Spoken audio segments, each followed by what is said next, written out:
ഉറപ്പ് ഞാൻ പറയുന്നില്ല, ഉറപ്പ് പറയുന്നില്ല. 3 മണിക്കൂറോളം പോയ കറണ്ടാണ് ഇപ്പോൾ വന്നിരിക്കുന്നത്. ഇതിനകത്തൊരു ആശങ്കയൊക്കെ നിങ്ങൾക്കുണ്ടായിരുന്നു? ഉണ്ട്. ഇപ്പൊ സമാധാനമായി. ലൈറ്റ് വന്നപ്പോൾ സമാധാനമായി. ഞങ്ങളെ കുഞ്ഞിന്റെ ജീവൻ ചിലപ്പം കിട്ടിയെന്നുള്ളത് ഉറപ്പ് കാണും. മറ്റേ അവൻ ശ്വാസത്തിന് വേണ്ടി കോര കുഞ്ഞുങ്ങൾ അവിടെ കിടന്ന് പിടയ്ക്കുകയാണ്. അപ്പൊ അതുകൊണ്ടാണ് അതിനകത്തുള്ള കാര്യം നമുക്ക് അറിഞ്ഞുകൂടാ.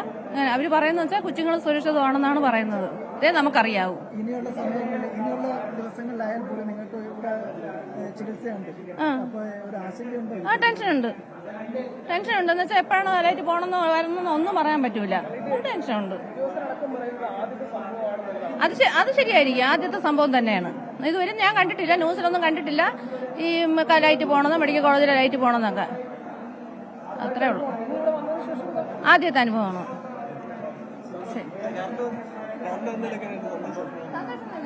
സന്തോഷം തന്നെ. മറ്റേ കൈകാലൊക്കെ ഒരു വിറയലായിരുന്നു കറണ്ടില്ലാതെ. ആദ്യത്തെ സംഭവമാണ്, അവസാനത്തേതുമാകട്ടെ എന്നും ആത്മാർത്ഥമായി ആഗ്രഹിക്കും. ഇപ്പോൾ ദീപക് ധർമ്മടം കൂടി കോഴിക്കോട് ചേരുന്നു. ദീപക് ധർമ്മടം, ഇപ്പോൾ ഈ സംഭവത്തിൽ ബാലാവകാശ കമ്മീഷൻ കൂടി കേസെടുത്തിരിക്കുന്നു എന്ന് മനസ്സിലാക്കുന്ന വിവരങ്ങൾ.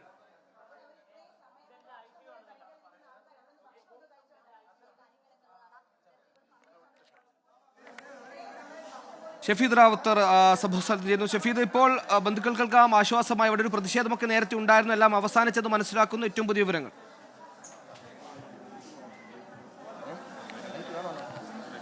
ഏതായാലും സുഹേൽ മുൻപ് സൂചിപ്പിച്ചതുപോലെ തന്നെ ഒരു വലിയ ആശ്വാസം ഉണ്ടായിരിക്കുന്നു. പക്ഷേ ഈ ആശ്വാസം എത്ര ദിവസത്തേക്ക്, അല്ലെങ്കിൽ ഇനി ഈ പ്രശ്നം പരിഹരിക്കാതിരിക്കാനുള്ള എന്ത് സ്റ്റെപ്പ്, എന്ത് നടപടി ഇക്കാര്യത്തിൽ തുടരുമെന്നടക്കമുള്ള കാര്യങ്ങൾ അത് വലിയ ചോദ്യമായി വരുന്നുണ്ട്. പക്ഷേ ആരോഗ്യമന്ത്രി കൊടുത്തിരിക്കുന്ന റിപ്പോർട്ടിൽ ഈ മെഡിക്കൽ കോളേജ് ഡയറക്ടർ അല്ലെങ്കിൽ SAT ആശുപത്രി ഡയറക്ടർ അതുമായി ബന്ധപ്പെട്ട് നൽകുന്ന വിവരം എന്താണെന്നുള്ള ഏറ്റവും പ്രധാനപ്പെട്ട. ഇപ്പോൾ മറ്റു ചില പ്രതികരണത്തിലേക്ക് കൂടി നമുക്ക് ഇതുമായി ബന്ധപ്പെട്ട് കടക്കേണ്ടതായിട്ടുണ്ട്. ICU എടുക്കുന്നതല്ലേ? ഇനി എന്തൊരാവണമെന്ന് വെച്ചാൽ അറിഞ്ഞത് അവരുടെ തീർക്കണമെന്ന് പറഞ്ഞത്. ഇപ്പോൾ നമ്മൾ ഈ കണ്ടത് ഈ പ്രധാനപ്പെട്ട ബ്ലോക്കിലെ കാത്തിരിപ്പ് കേന്ദ്രമാണ്. കാത്തിരിപ്പ് കേന്ദ്രത്തിൽ ഈ നമുക്കറിയാം ഒരു ബൈസ്റ്റാൻഡറെ മാത്രമാണ് ഈ ആശുപത്രിക്ക് അകത്തേക്ക് പ്രവേശിപ്പിക്കുന്നത്.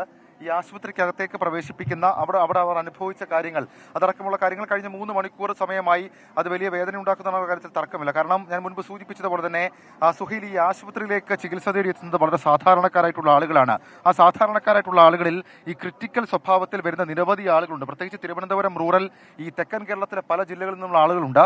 അവരടക്കമുള്ള ആളുകൾ ഈ ആശുപത്രി തന്നെ തിരഞ്ഞെടുക്കുന്നത് ഒരു വിദഗ്ധ ചികിത്സ എന്നുള്ള രീതിയിലാണ്. ഞാൻ മുൻപ് സൂചിപ്പിച്ചതുപോലെ തന്നെ ഇൻക്യുബേറ്റർ സംവിധാനം, ICU സംവിധാനം, ലേബർ റൂം സംവിധാനം ഇതടക്കമുള്ള കാര്യങ്ങളുള്ള ഒരു ആശുപത്രിയാണ്. ഈ ലേബർ റൂമിലേക്കൊക്കെ മക്കളെ കയറ്റിവിട്ട് കഴിഞ്ഞ രാവിലെ മുതൽ കാത്തിരിക്കുന്ന ആളുണ്ട്. അവർക്കൊക്കെ മുൻപിലേക്കാണ് ഒരു ആശ്വാസ വാർത്ത കാത്തു നിൽക്കുന്നവർക്ക് മുൻപിലേക്കാണ് ഈ കറണ്ട് പോകുന്നത്. പ്രത്യേകിച്ച് ഒരു ആശുപത്രി പരിസരത്ത് അല്ലെങ്കിൽ ആശുപത്രിയുടെ പ്രധാനപ്പെട്ട ബ്ലോക്കുകളിൽ പെട്ടെന്ന് കറണ്ട് പോകുന്ന ഒരു സാഹചര്യം, അത് 3 മണിക്കൂറായി തുടരുന്നൊരു സാഹചര്യമൊക്കെ ഉണ്ടാകുന്നു. പക്ഷേ അതടക്കമുള്ള കാര്യങ്ങളിൽ ഇപ്പോൾ ഒരു ആശ്വാസമുണ്ട്.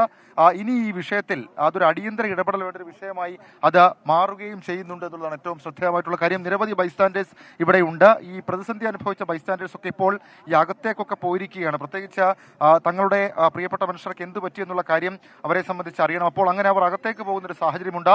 അവർ മടങ്ങിയെത്തുമ്പോൾ ഇക്കാര്യത്തിൽ കൂടുതൽ പ്രതികരണം ഉണ്ടാകും. ഏതായാലും എന്താണ് ഇതിന്റെ ഒരു ഫൈനൽ പ്രോസസ് എന്നുള്ള കാര്യം നമുക്ക് അറിയേണ്ടതായിട്ടുണ്ട്. കാരണം ഇനിയും ഈ വിഷയം ആവർത്തിക്കാതിരിക്കാൻ എന്ത് തരത്തിലേക്കുള്ള ഒരു ഇടപെടൽ എടുക്കും, എന്തൊക്കെ നടപടി എടുക്കും എന്നുള്ളത് ഏറ്റവും ശ്രദ്ധേയമായിട്ടുള്ള കാര്യം. അതിനുമപ്പുറത്തേക്ക് ഇത് എവിടെ നടന്നു എന്നുള്ളത് ശ്രദ്ധേയമായിട്ടുള്ള കാര്യമാണ്. അത് തിരുവനന്തപുരം മെഡിക്കൽ കോളേജാണ്, തലസ്ഥാന ജില്ലയിലെ ഒരു മെഡിക്കൽ കോളേജാണ് എന്നുള്ളത് ഈ വിഷയത്തിന്റെ ഗൗരവം തന്നെ വർദ്ധിപ്പിക്കുന്നുണ്ട്.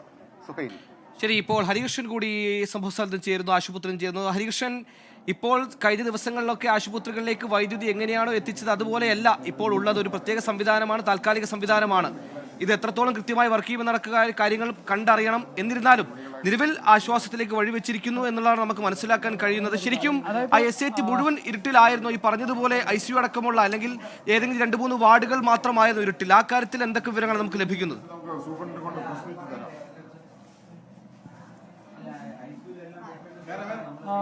അതായത് ഇത്തരത്തിൽ ഇപ്പോൾ വൈദ്യുതി ബന്ധം പുനഃസ്ഥാപിച്ചിട്ടുണ്ട് എന്നുള്ളതാണ് ഏറ്റവും ആശ്വാസകരമായ കാര്യം. അത് താൽക്കാലികമായ അല്ല, സ്ഥിരമായ ഇത്തരത്തിലൊരു സംവിധാനം ഉണ്ട് എന്നുള്ളതാണ്. ഈ രോഗികളുടെ അടക്കം പ്രതികരണം അങ്ങനെയാണ്. അതായത് അവർക്കൊരു ആശ്വാസം അല്ലെങ്കിൽ സന്തോഷം എന്നുള്ള രീതിയിലാണ്. ഇപ്പോൾ ചില സെക്യൂരിറ്റി റീസൺസ് ഒക്കെ ഉള്ളതുകൊണ്ട് നമ്മൾ ആശുപത്രിക്ക് അവിടുന്ന് പുറത്തേക്ക് ഇറങ്ങുകയാണ്. ഇത്തരത്തിൽ ആശ്വാസമായി എന്ന് തന്നെ വേണം പറയാൻ. അതായത് ഡെപ്യൂട്ടി മേയർ അടക്കം നമ്മൾ പറഞ്ഞിട്ടുള്ളതിൽ ഒരു കൃത്യമായൊരു സംവിധാനം അല്ലെങ്കിൽ കൃത്യമായൊരു സംവിധാനം ഉണ്ടാകും. എന്താണ് വീഴ്ച പറ്റിയത് എന്നുള്ളത് പരിശോധിച്ച് അതിന് പരിഹാരം ഉണ്ടാകും എന്നുള്ളത് തന്നെയാണ്.